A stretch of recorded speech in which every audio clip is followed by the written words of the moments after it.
Welcome to Star Wars Comics in Canon. The Force is strong with this one.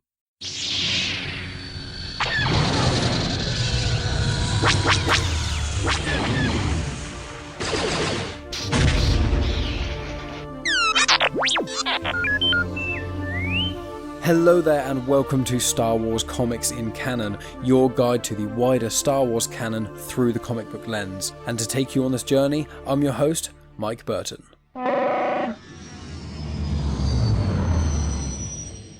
So brings another book review. So guys, I thought it was time to do another book review, and also I finished a book today, so I decided, well, it's fresh on my mind, why don't I get some recording done?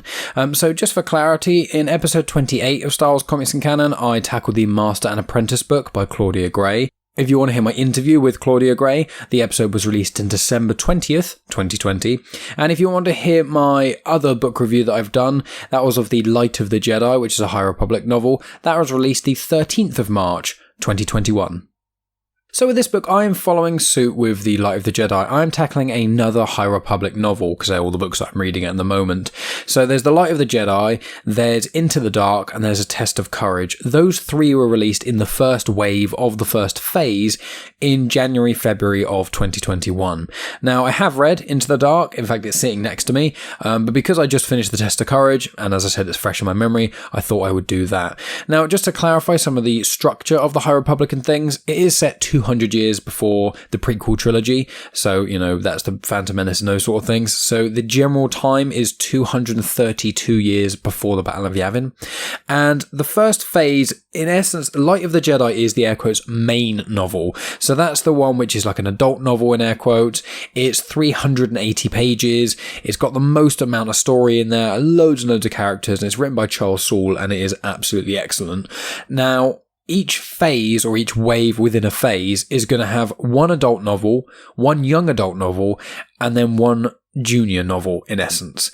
Now, I've read all three of those for the first phase, and they are all equally brilliant in different ways. So this one is the junior novel, A Test of Courage. Light of the Jedi, as I said, was the adult novel, and Into the Dark was the young adult novel. Now, they all follow slightly different characters, but they are all set around the same event, which was the Great Disaster. Now, that is tackled in Light of the Jedi, and I will clarify this review is going to be a spoiler-free review to begin with, and then I will eventually get into spoiler territory. I'll go into that in a minute. Now, the Great Disaster was, in essence, there's some baddies called the Nile, and they damaged a ship that was going through hyperspace, and then pieces of this ship went across hyperspace, hitting planets or other ships or Lord knows what, and causing a huge amount of disarray across the galaxy. And at the time, in Light of the Jedi, the Chancellor at the time, she closes all hyperspace lanes so no one can travel through hyperspace, and so that caused a massive amount of delay in things. So that's just generally the background of this phase. Now, I will clarify that at the time of recording this, and obviously the time of release, the next wave within the first phase has been released. So the first, it's so complicated saying wave and phase. So I think there's three phases of the High Republic. We're still in the first phase, but it's the second wave within the phase. So the first wave was A Light of the Jedi as the adult book, Into the Dark as the young adult book, and then this book, A Test of Courage, as the junior novel. And then for the next wave, which is out now, there's The Rising Storm is the adult book, Out of the Shadows, which is the young adult book, and then Race to Crash Point Tower, which is the junior book. In addition to that, there's going to be an audiobook, which is called The Tempest Runner. There's some mini-series as well involved that I will eventually be tackling. Obviously, there's the High Republic comics as well, which are coming out. So there's lots of things coming out. This is a massive multimedia project that they're all embarking on. There's like a couple of manga that are coming out as well. So there's a lot of it. I can't keep up with 100% of it, but I'm up to date with the first three books, as well as all of the comics. And then I'm soon to embark on the next wave. And also just a little bit more background information before I get into the full review. The High Republic, it was initially called Project Luminous and things, and it is about 5 main authors who kind of put this all together. So the 5 authors are Claudia Gray, Justina Ireland, Daniel Jose Older, Cavan Scott and Charles Soule, and then there's also a gentleman called George Mann who's been involved, and then there's the editor Michael Siglane who also has had a hand in sorting it as well. So they're the main ones really. I thought there were just 5 authors, but the book that George Mann is involved with, that is going to be coming out in late 2021. It's going to be called Showdown at the Fair, and that's why I didn't include him initially, because he wasn't in the first 5 that really put this thing together together and weren't with Michael Siglain, who also helped put it all together. So it's been a big project for a while. If anyone wants any further information on that, please check out my Light of the Jedi book review, because I give even more information about this, that and the other as well on that. But I'm going to stick with the review on this one. I've already given enough background information that I'm sure a lot of people who already know are sick of. So let's get into the review itself. So this is going to be the spoiler-free version of the review. So this is just very light information on plot, basically what you'd have got if you'd have seen anything to do with the press releases, and then my general thoughts on it, and then I'll give some warnings, and then I'll get into the more spoilerific territory in a sense. I normally do 3 phases, like 3 tiers of spoilers and things, which is what I did for Master and Apprentice and what I did for Light of the Jedi. I think I'm just going to do spoiler-free and spoilers for this one, because there isn't quite so much weighted content in this one. The story is far more simple. It's just following one group of characters, whereas Light of the Jedi, I think, had like 5 things going on at once, and Into the Dark has like one main story, but there are elements of that which I think are 3 or 4 characters all having different perspectives of the same thing. So each of those have got a lot more weight to them, and so when I eventually do Into the Dark, I may also do a tiered spoiler review on that as well. But for this one, it's just going to be spoiler-free and then also spoilers in essence. So let's kick off the spoiler-free review with the blurb, because, there's no spoilers in that. Long before the Clone Wars, the Empire or the First Order, the Jedi lit the way for the galaxy in a golden age known as the High Republic. Vernestra Rwoh is a brand new Jedi Knight at age 16, but her first real assignment feels an awful lot like babysitting. She's been charged with supervising 12-year-old aspiring inventor Avon Starros on a luxury liner headed to the dedication of a wondrous new space station called Starlight Beacon. But early in their journey, bombs go off aboard the ship. After narrowly avoiding being sucked into the vacuum of space, Vernestra, Avon, Avon's droid J6, a Jedi Padawan, and an ambassador's son make it to the shuttle, but communications are out and supplies are low. They decide to land on a nearby moon, which offers shelter but not much more, and unbeknownst to them, danger lurks in the jungle. So yeah, in short, they're on a ship, bad stuff happens, and then they land on a moon. That's really the very short 1-sentence answer of explanation of the plot. And I'm going to say, I was hesitant to get this. In blunt honesty, when I got this book, I only had it because I finished the books that I was reading, and there was about a month or so before the next High Republic book came out, which is The Rising Storm. So I was thinking I could maybe cram in another book. It'd be nice to see how many of these books I can read of the High Republic, that is, before it becomes too overwhelming to really keep up with them. And I'm already feeling that now, because as I was recording this, 3 other books have come out just literally in the last month, so that's exciting. But because it was a junior novel, I had my own thoughts on it, in a sense of I was hesitant. I thought it's going to be too young, it's not going to be interesting enough. I'm hesitant to say it's my favourite, because I still think I prefer A Light of the Jedi generally, because the amount of plotting in there, and there's a lot of dark themes in it, and it was just such a rollercoaster reading that first third especially. But I was really surprised how good this was, and I think the fact that it's just one story and it doesn't veer off to interludes and lots of other perspectives of different characters and things across the galaxy, or dealing with a certain thing, because it's just this group of people and each chapter is from the different perspective of a different character, but they're all kind of around each other. I just think it works really well, and also it's a lot shorter. So this book is only about 240 pages, while Light of the Jedi is about 380 pages, and Into the Dark is 350 pages. But it's also worth noting that the pages in this book are a lot smaller than the pages in Light of the Jedi.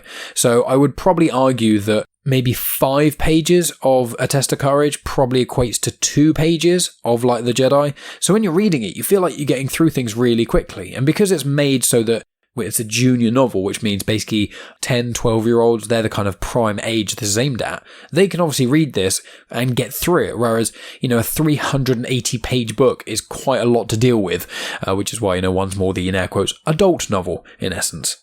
But the pacing was excellent, I found. I really, really enjoyed the characters, and something I didn't realise until I bought the book, until I had it in my hands, there's actually some illustrations in it. Now, all of the High Republic books have got, nicely illustrated cover art, and some of them, if you buy special editions of them or whatever, it has cover art going all the way around the book, so you get a bit more idea of that sort of thing. And if you look online on Star Wars and whatnot, you can find concept art and stuff, which I myself have looked at many times, especially during A Light of the Jedi, because in that book, there are so many characters and things, even though they're different species that I know of and whatnot, some, especially the human characters, because there's so many of them, it's quite hard to differentiate between certain ones, so I was having to look at the concept art to work out who was who, and that's one of my only real criticisms of A Light of the Jedi, is there's a lot going on and it's a lot to deal with. But in this, it was refreshing because I really liked having pictures within the book, which may potentially sound juvenile in some ways, but I think it's because I'm so used to reading Star Wars comics, especially for this show. I'm so used to basically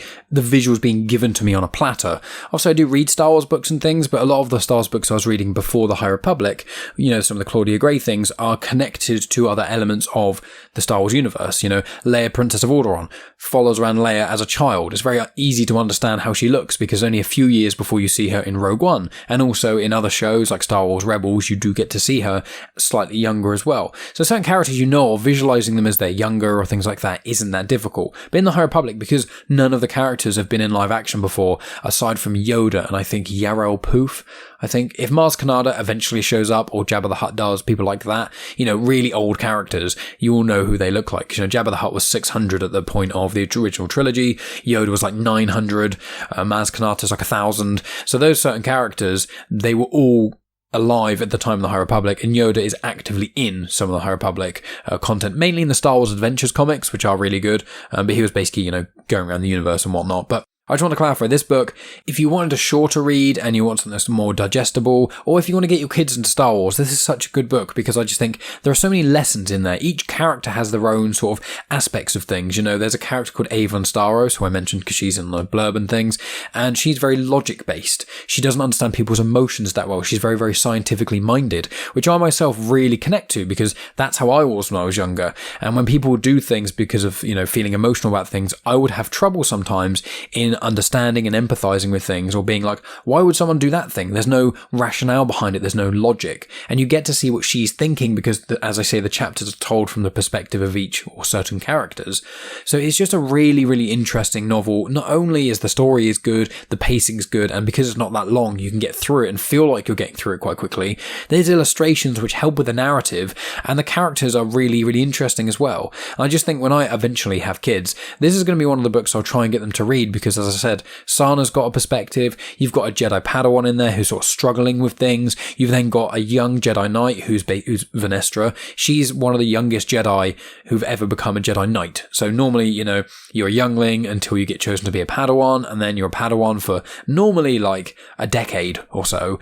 And then when you're ready, you take your trials and you become a fully fledged Jedi Knight. Then when you're a Jedi Knight, you can eventually take on a Padawan. And then usually once you've had a Padawan that has become a Jedi Knight, you become then a Master. There are certain other elements of why someone would become a Master for certain reasons, but I'm not going to delve into that here.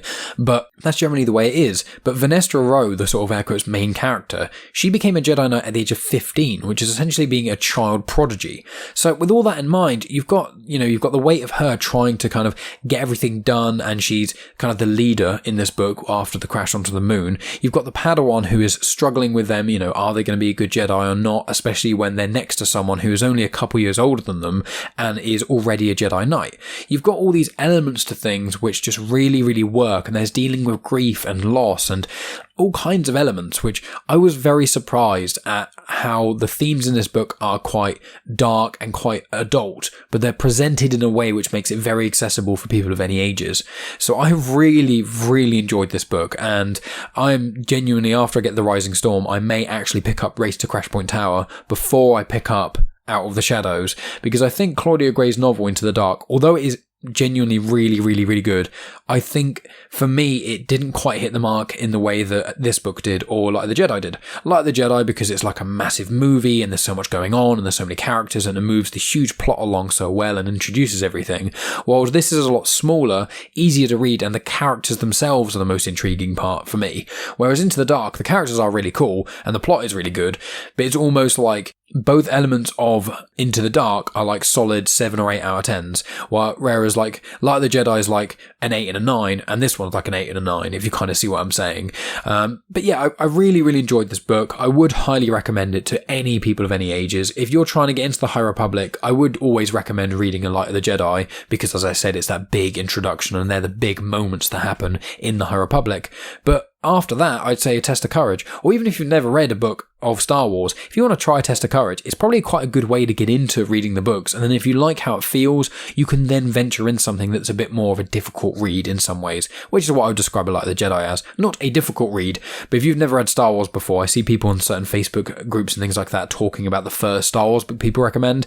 Light of the Jedi is a lot to deal with. I would recommend, Master and Apprentice is a good one, Lost Stars is a great one as well, or potentially the Aftermath trilogy, where it's kind of linked to pre-existing Star Wars movies or characters and things like that. Then you've kind of got a jumping off point to kind of connect it to. Whereas, as I said, the High Republic, as it's its own new thing, it can be quite hard to sort of get into that and kind of find your way around and, differentiate all the characters and those sort of things. So that is generally my review, spoiler-free, without talking about any specific details of this. So this is your warning now. This is the spoiler warning saying that from here, I'm going to talk about the characters in a little bit more depth. I'm not going to ruin the whole story of the book. So even though I say there's going to be spoilers, it's not like you won't be able to read this book and enjoy it. I'm going to give you general footnotes of the plot. I won't spoil the ending either, but I'm going to talk more heavily about the themes and more heavily about the characters and whatnot, and some of the little connections in here as well. So if you already have read the book, there may be a couple of connections I mentioned that you may have missed, but I'm not going to really go into the connections like I do with the comics and stuff.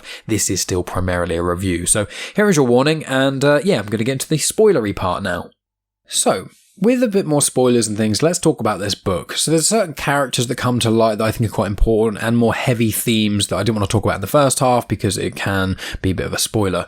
But in essence, I'm going to talk about more so the first couple of chapters in this book, more depth about the blurb and the characters and things. So there's a character called Vernestra Rwoh. She was a Jedi Knight at 15. She was a Jedi prodigy, and she has something called a light whip. Now, she's got a normal lightsaber, but she's modified it to make it into a light whip. Now, light whips are something that are quite popular in Legends, and it's exactly as it sounds. There are certain other things in, I think, the Clone Wars that show up, which isn't quite a light whip. I think they're electro whips or vibro whips. But in essence, a light whip, yeah, it's a whip made from a lightsaber. It was primarily used by Sith in Legends, but there were a lot of Jedi who used it in Legends to kind of counter the Sith. Because if you've got a Sith weapon like the lightsaber whip that has a much wider arc of damage that a normal lightsaber can do, and because it can change its shape and things, you can kind of flick it through like hordes of people. Like if there's people running at you that don't have lightsabers, in theory you could whip this thing and cut maybe 20 people in half, if not more. And obviously if you have got a single standard lightsaber against someone with a weapon like that, for some Jedi, it's easier to wield the same weapon to be able to best an enemy who's got that sort of thing. Now, this is tackled in the book. The Vernestra, she hides it and doesn't want to tell anyone about these modifications she's done to her lightsaber that make it into a light whip. And then as it gets through the book a little bit, she ends up using the light whip and talks to her friend about it. And that's kind of how you get into the information about that. But anyway, she was a Padawan of a character called Stellan Gios, and he is a character in The Rising Storm, which is the new High Republic book by Kevin Scott. He is also in Light of the Jedi a little bit as well, but it's quite cool seeing those connections of he's got his own storylines going on while she's got her own storylines going on. And I can't remember if I mentioned it earlier, but although she was a Jedi Knight at 15, in this book she's 16 years old. So then you've got the other sort of Jedi in a sense, which is Imri Avon. Now, in the sort of start of this book, what happens is that there's a great disaster in air quotes. In the Light of the Jedi, basically the Nile, which are the baddies, they are responsible for this ship breaking up while it's going through hyperspace, and then pieces of it flick through hyperspace and destroy lots of things. That's in essence what the gist of it is, without getting into the depths of the details. Now, although this is referenced in this book, that isn't the cause of the disaster at the start of this book. But there's like a prologue chapter, which is the first hint of what's going to happen, and the back of the book, the blurb, literally says about it happening. So essentially, Vernestra and all the other characters, they're on this ship that's going somewhere, and it gets sabotaged by some Nile who put a bomb on there. They manage to escape this like group of people, but everyone else on the ship dies, including one of the members' families. There's a Padawan, the one Imri. His master dies, who's on there, and so he's dealing with a lot. His master was Douglas Sunvale. You've got the character Honesty Weft, who is a Dalnan, like his dad's gone, and so have a lot of his people. You've got Avon Starros, she didn't really know anyone on board, and her protocol droid J6, who also didn't really know anyone on board. So that's all fine. And the ship itself is called the Steady Wing. So they manage to fly away in this little escape pod, then they get to this moon, Wavo, I think it's called, and then that's where the main story sort of picks up in this, where they have to survive on this planet. There's got quite harsh conditions. There's like acid rain, there's like lots of other things there. It's a very interesting thing. But as I've said, I think I said it earlier on in this review, that there are like illustrations in this, and the illustrations really, really help and are really, really cool. I do really like those. So that's the general premise of the start. So you've got Vernestra, who is a young Jedi Knight, who's trying to comfort and deal with Imri, who is a young Padawan. He's only, I think he's about 4 years younger than Vernestra, but because she's like a prodigy and became a Jedi Knight like years before most people, there's a strange dynamic there where he's kind of like, he's just lost his master. He's dealing with a lot of loss. There's some dark side emotions that start to kind of creep in that make more of an appearance as the story goes on. So she's trying to take charge while also trying to take care of Imri, while also there is that little thing of when someone who's not that much older than you is telling you what to do, that can often make especially young people feel a bit rebellious in certain ways. So you've got that dynamic, which is really interesting. And when you read the chapters that are from Imri's perspective, I really, really like the way it's written because it's dealing with loss, and that's a very heavy subject. And for kids as well, it's a very important thing people have to learn to deal with. Obviously, I myself, many of you guys know I lost my father at the age of 19. Obviously, I'm nowhere near as young as some of these characters are. In fact, I'm older than all of these characters at the time of my dad's passing, I think. Apart from maybe J6. I don't know how old the protocol droid is. But regardless, I know what dealing with loss can be like. And I think this book handles it in a very, very tactful way. And while that's happening, you've also got Honesty, who's not a Jedi, he's just a kid, and his people have a fear of leaving the planet and going into hyperspace, and then obviously he goes into hyperspace, I think for the first time, and then this whole disaster happens. His dad dies, many of his family die, and he's just stuck with like, you know, a Jedi, a Padawan, a droid, and this girl.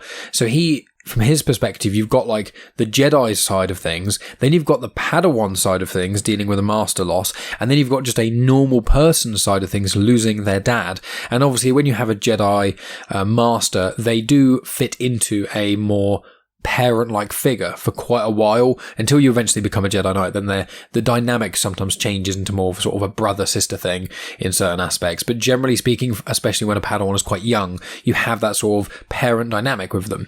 So you've got these two people dealing with loss in different ways, and it is very, very interesting how they deal with this. And I really like that element of it. So while you've got that happening, you've got the character Avon Starros, who is one of the ancestors of Sana Starros, who's in the main run of Star Wars comics from 2015, and she's also been in the Afro comics recently as well. She's a really, really cool character. She's one of the best comic characters, I'd say. Well, it's her like 200 years prior great-grandmother, in theory, that sort of idea. And she's an inventor and whatnot, and she's intrigued by kyber and crystals and logic. She finds it hard to handle people's emotions at times and to kind of tell them. And what that does is it makes her a very interesting character, one that I connected with when I was younger, because she doesn't always understand what people are going through. You know, when there's these Jedi doing this or doing that, telling them not to worry about loss and that sort of stuff, she has this kind of mindset of trying to be logical and rational. And obviously the Jedi are more spiritual, whereas people like Honesty are more just human. So there's not that spiritual side of things. There's not that scientifically minded and rationale things. It's just dealing with things in a normal way, in air quotes. So Avon Starros, I really like her. Some of the times, once again, where these chapters are written from a certain character's perspectives, it really helps you empathise and understand where the characters come from. And a lot of what Avon goes through is a lot how I felt when I was sort of 12 years old, and a lot of the things that I was going through. So it really connects to me in that way. And sort of, although tragedy doesn't necessarily befall Avon, she does have this dynamic with her mum, which takes her most of the book to really come to terms with. And it's interesting her talking about, you know, oh, I know the reason my mum sent me away from this world is because she really didn't like me and she actively just doesn't want me around and I'm just a pain and things. And then she has a conversation with someone and they tell her, well, have you tried thinking about it from her perspective? Is it maybe more safe that you've been sent away? Is it maybe more this or more that? And so that's a very interesting element of it as well. And then you've got J6, the protocol droid. I do not remember any chapters being from their perspective, to my knowledge, but you do get some quite interesting things with her. And I say her because droids, although they're not explicitly male or female, their programming usually does have a masculine or feminine mode in essence. So C-3PO and R2-D2 are both male personality droids in essence. It's a very easy way of kind of describing it. So J6 has the female personality type. And, you know, Avon altered her circuits and things. She's Avon's guardian, but Avon gave her a little bit more free will and things. And you kind of see that unravel steadily throughout the book, which is quite interesting as well. You get to see how that happens. And this is once again one of those books that does character journeys really, really well. Each of the characters has their own journey they're going on. It tells you what they were expecting at the start, what they were hoping for, all these things, what they didn't want and whatnot. Then the disaster happens. Then they all get on this planet or this moon and they have to try and figure out what to do. And then more more things happen that kind of push them along a certain line. Like with Imri, there's some more things that happen to him that more intensify his feeling of loss, which then makes the weight of his character even more heavy. It's very, very well written. And so in this as well, you've got other connections to things, because I mentioned the character Honesty, he's Dalnan. Now, they are mentioned in Dooku Jedi Lost, which is an audio drama by Kevin Scott, and in obviously other High Republic content as well. And you've just got all these elements of things where it ties up quite nicely to the rest of the canon in a lot of ways. There's loads of little things, like little aspects, like certain species that pop up, or like a planet that's mentioned that has only been mentioned a little bit recently, and things like that. But then there's other wider things that connect more so to the High Republic. You know, there's a mention of Drengir in passing, I believe. There's mention of the Nile, but you don't fully know what they're all about, because until the end of Light of the Jedi, you don't really have an idea of why they're doing what they're doing, and nor do the Jedi. And realistically, the Jedi don't really know what they're doing. As of me recording this now, I'm a few chapters into The Rising Storm, and I've read the 3 first High Republic books, and I'm up to date with the comics and whatnot. And the Jedi still don't really know what's going on with the Nile, and they don't understand how much of a threat the Nile are. But although the Nile are present in this, they're not the main focus. This is definitely a lot more about mainly Imri and Honesty dealing with loss, and how other characters have to be around them to help with that element. You know, and you get introduced to some other cool characters. You know, there's the Force is used, there's little cute characters that appear, and as I always say, you know, I've mentioned numerous times, but I was so surprised by the illustrations that were even in the book, and I was just so happy that they were there. So I do really recommend this book. I'm not going to go into any more depth, I think, because anything else that I start talking about will be actively spoiler territory and will kind of ruin the book, because although I really like the book for doing this, it is also one of the problems making you talk about this book, which is Light of the Jedi has like 6 or 7 different perspectives going on. It's often intermittent between chapters. So you could read like 10 pages, and every 3 pages or so, it will change whose perspective it is. And it can get a little bit confusing at times. Although the story itself is excellent and I really, really enjoyed it, it is quite one that you have to really focus on. Whereas with A Test of Courage, you don't have that. Because although you do get it from a few characters' perspectives, they're all around each other the whole time. So if there's a point where they're like in a cave, and then you get like 2 or 3 paragraphs of one character, what they're thinking, then it goes to another character, what they're thinking, but you can still see and know what's going on because they're all in the same vicinity of each other. So it's not that complicated. Whereas Light of the Jedi, there's one big event that happens, and then you've got 3 areas of the universe, what I recall, are being affected by it. And then you've got like 2 or 3 characters in each area of where that's happening. So there's like a big thing at the end, and then, every few pages it changes, and it's a lot to deal with. Whereas your Test of Courage, I absolutely shot through this book. It's a lot shorter than the other books. There's not as much, like the pages are smaller as well, and the text is bigger. So it takes like half, if not maybe a third, as long to read A Test of Courage as it did to read Light of the Jedi. It's just got one story in mind with these 5 main characters, and it just goes through it really, really well. So I'm actually very excited to read Justina Ireland's next book. I think it's Race to Crash Point Tower. No, that's Daniel Jose Older, sorry, but it's another young person's book. Like, not quite young adult, but sort of middle grade school, I think it's called. So I am very excited to read that. I was very pleasantly surprised how good this actually was. So it really is a sort of summary of the 3 High Republic books. And as I said, I will be doing an Into the Dark review at some point, I think. But in essence, if the main big plot jumps, they're almost like movie level plot, that is good for Light of the Jedi. Into the Dark, I'd say, is almost like a limited series in a way. It's just kind of like maybe 6 or 7 episodes of something where there's a few characters' perspectives and things, but it is like a side story, like an add-on almost. And Light of the Jedi is it's pretty much solely about the Nile. Into the Dark is much more heavily about the Drengir. The Nile are in it, but the Drengir are the main focus. And then this story, the Nile are in it a bit, but the main focus is individuals dealing with loss. So that's really the kind of way I would describe these. And if I had to compare this in a media, so if like Light of the Jedi is a movie and Into the Dark is like a limited series, I would describe A Test of Courage as probably a 4-part arc in Star Wars Clone Wars, that sort of feel. There's one where Ahsoka goes onto the planet or at least a planet where there's Trandoshans hunting on it, and she meets Chewie. I think that's 2 or 3 arcs long, and that has a similar sort of vibe to this. You know, there's a group of young Padawans, they're on this strange world, they're being hunted by something, or something's going to get them, and they have to kind of survive by themselves without their masters and figure out what's going on. That in essence is very similar to this. So it's a very easy read. And I would say if people are going to pick up High Republic, I would say if you're a bit uncertain, maybe start with this one on the basis that it's quite easy to get along with. And although Light of the Jedi is the hardest one to read, I'd say, it is definitely the one that is the most rewarding to read.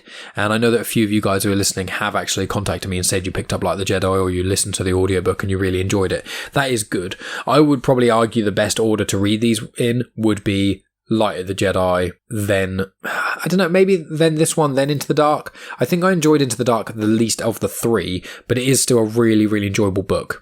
So I would, as I said, recommend this book. It's excellent. I can't wait to read some more other stuff as well. And I know Justina Ireland's got her first comic that has just about been released. As of this getting released, it should already be out. But in the War of the Bounty Hunters thing that I'm doing, she's written the Jabba the Hutt comic for that, which is a one-off. So excited to read that as well. She's a very talented author just from this book alone that I can see. And I'm excited to read some of her other stuff as well. But guys, tell me what you thought. If you've read any of the High Republic stuff, please let me know what you think. If you do read this one, let me know. Just to clarify, obviously it is aimed, or the main demographic is sort of 12-year-olds in a way, but there are certain words in here and certain language which are, they surprised me, the vocabulary used. It's really good that young people learn, a wider vocabulary at a young age where possible. So it's definitely, when you read this book, it doesn't feel like it's a kid's book at all. But there are moments where maybe a sentence or two was left out in a way. It happens in films a lot, in MCU movies. You see someone get stabbed by something and you just kind of see the blade about to go in, you hear the noise, then you see their reaction face and then they fall to the floor. Whereas if you watch a film that's made for an older audience, you'll watch the blade fully go in, pop out the other side with blood on the end, and then you see the blade get pulled out and then the wound splurt out a bit of blood. It's the same thing as happening. It's just that one of them you get to see the more graphic detail and one of them you don't. That's kind of how I would compare this book, which is some stuff happens, and some dark stuff definitely does happen, but it's not gratuitous violence or anything unnecessary, just so that it's more easily read by anyone of all ages. And also Vernestra Rwoh is an amazing character, and Avon Starros is an amazing character. I'm very interested as well because Vernestra and Imri, they have both actually shown up in the High Republic comics. I think it was issue number 6 or 7. I might be wrong there, but it's one of the sort of, at the time of recording this, I think we're on issue 8, and they then show up, both of them together, in a High Republic comic as well. So if you are reading the High Republic comics, there is an element in that is a minor spoiler for an element of the ending of this book. So if you haven't got to the part I'm talking about and you're reading the comics and you're tempted to read A Test of Courage, get A Test of Courage and read it and then finish it before moving on to the next High Republic comic, because as from what I can tell, it is order-wise Light of the Jedi, Test of Courage, and Into the Dark are all at the same point, and then the High Republic comics are set just after. I don't know where they are in relation to The Rising Storm as of yet. I have, from where I'm reading them, they seem to be going on at a very similar time, because as mentioned of something to do with the Hutts are mentioned in the book in The Rising Storm, and that is specifically happening right now in the High Republic comics. So lots of ongoing connections and things, and later on as the year goes, there's going to be a mini-series, or I think there's going to be 2 comic mini-series, one about Marchion Ro and one about one of the characters, which I think is a Saber for Hire, Ty Vorak or something like that, and she's in the Rising Storm, so there's going to be a comic thing coming out that's a prequel to that. So there's lots of High Republic content to get your hands on. If you want to contact me, contact me at Genuine Chit-Chat on social media. That's on Instagram, Twitter, and on Facebook, and you can ask me any questions about Star Wars or the High Republic sort of there. And I'm really enjoying the High Republic. I think it's really, really cool. Thoroughly enjoying it as it's sort of going along, and I do recommend anyone to kind of check them out, especially if you want something new and fresh for Star Wars that isn't intertwined with the Skywalker saga, because obviously the Skywalker saga is a lot of fun, but you don't always necessarily need to read something that's specifically tied to those 9 movies, or 11, depending on how much you think Solo and Rogue One are sort of tied in with the Skywalker stories. But this will probably be released as well while I am away. So at present, this is a bonus episode in some ways. At present, I am traveling with Megan around, and I don't know if I've yet decided for this to be released on the first week that I'm gone or the second week that I'm gone. So either before this, there will have been an episode released, which is mine and Megan's Patreon thing, or the week after. Not overly sure, but also I think that the War of the Bounty Hunters comics will not arrive in time, so I have a feeling that Dr. Aphra will have been released before I go away. So when I return, the first thing I'll be doing will be War of the Bounty Hunters, I think. But keep an eye on social media and you'll find out. And if anyone really has a burning desire, please just ask, contact me, and I'll let you know exactly what my plan is, because it's just waiting for the comics to come in sometimes as to how quickly I can get things done. But yeah, that's enough for me, guys. Make sure you check out all the amazing shows on the feed of Comics in Motion. If you're listening on YouTube, thank you. And check out the playlist that I've got on my YouTube channel there's book reviews in there. There will be some more High Republic stuff coming. I'm going to end up doing the comics and whatnot too. Then there's also, all the other Star Wars comics that are out at the moment. A lot of them are in playlists, like Darth Vader ones and Dr. Aphra and that sort of thing. But thank you as always for listening, guys. I appreciate each and every one of you listening, especially all the way to the end. I hope you enjoyed this book review. And as always, guys, may the Force be with you.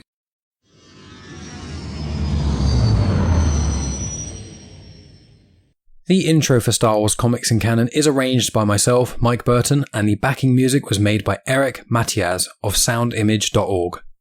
You have just experienced host, creator, everything elser of genuine Chit-Chat, and also the host and creator of Star Wars Comics in Canon, found on the Comics in Motion podcast, Mike Burton.